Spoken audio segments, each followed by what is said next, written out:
Hello everyone, my name is Jingdi Li and I'm a DPhil student in Department of Zoology. In this short video, we'll explore the fantastic world of human gut microbiome, and I'll walk you through the relationship between human gut microbiome and human health.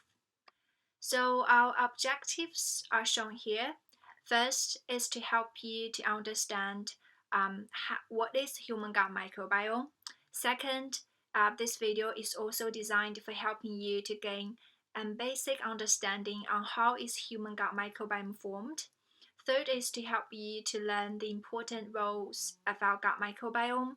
You might already know that our gut microbiome can help us digest food, but you may not know that they can also interact with our immune system and help us in many different ways.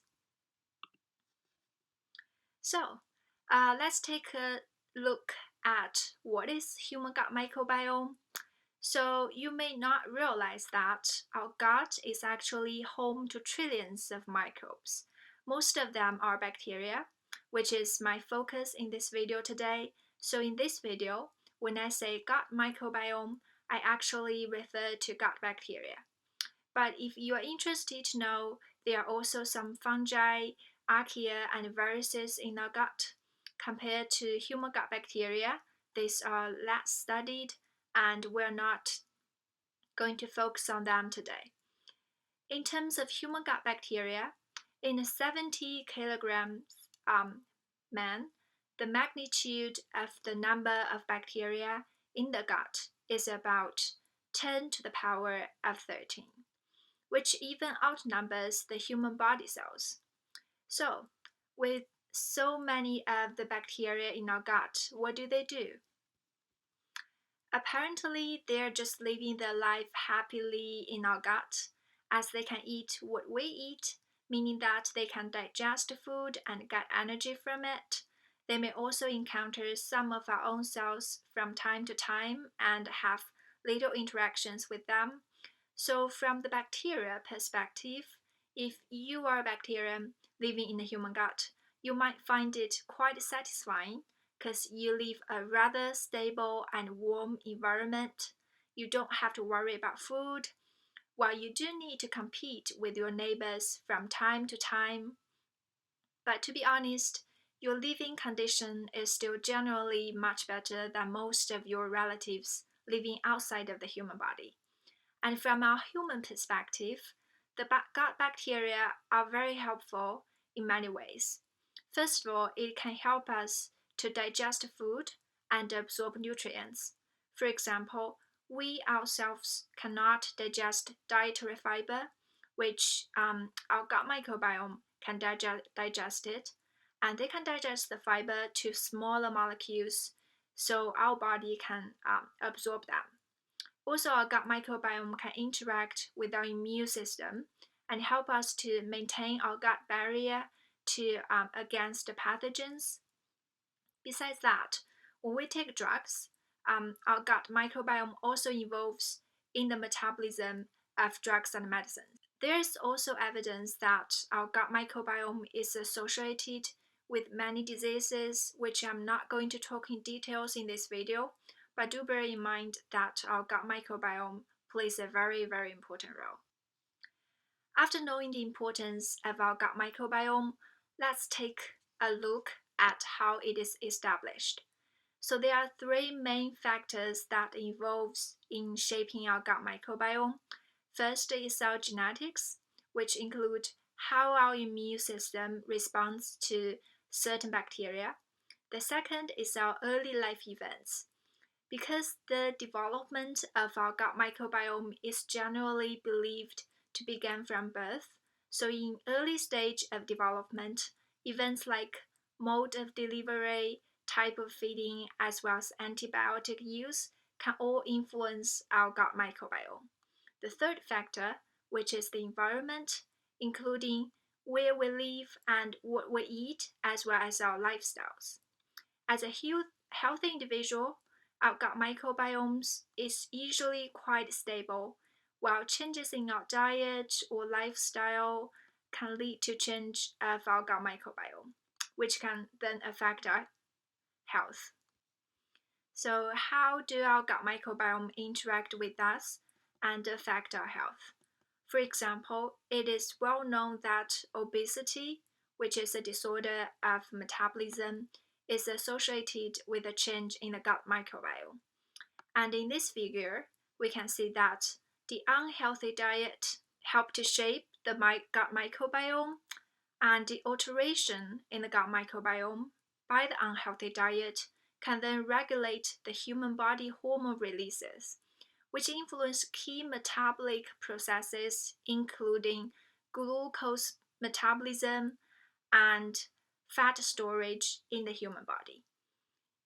And this metabolic disorder can then lead to obesity as well as type 2 diabetes. Okay, now let's take a short break, and you'll have 2 minutes to think about your daily eating habit, and you can write it down. There are some hints for you. So do you have animal-based diet, which is rich in fat and proteins, or are you a vegetarian, or maybe you have sweet tooth? After this, you'll learn how your diet could influence your gut microbiome. Okay.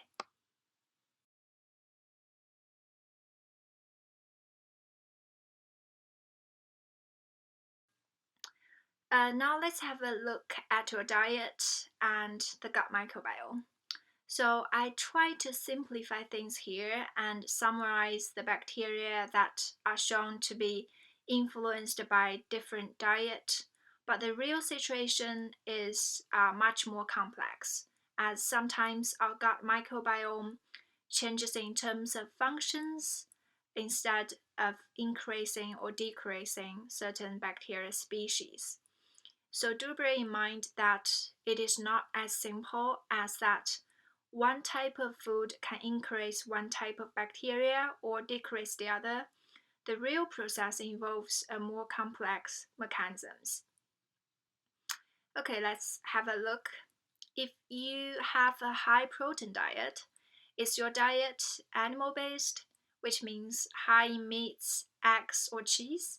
If so, it will increase some bacteria like bacteroids and bilophila, as they will be more adaptive to your gut environment shaped by this animal based diet. While if your diet is plant based, such as high in pea protein, it will increase bacteria like bifidobacterium and lactobacillus, which normally we think are good or beneficial bacteria, and will decrease some bad bacteria like Bacteroides fragilis. While if you keep a high fat diet, the change in your gut microbiome depends on whether or not your diet is high in saturated fat.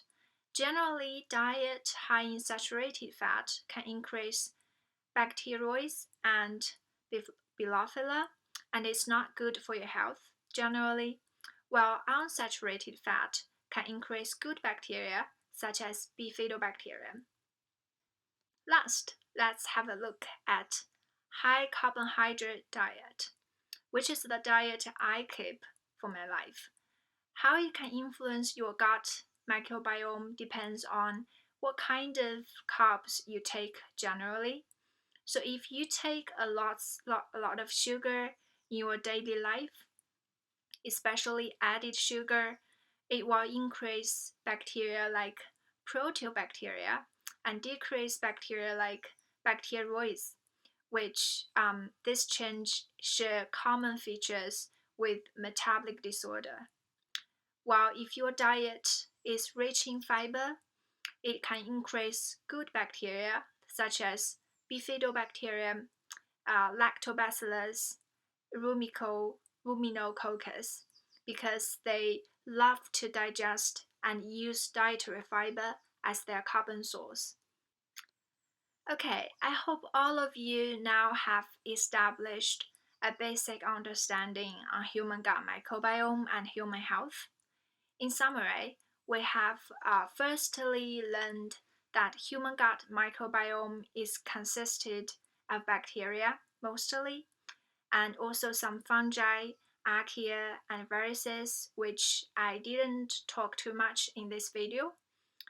Well, second, we also learned that our gut microbiome is shaped by our genetics, our early life events, as well as the external environments such as our diet, our lifestyle, our geographic locations.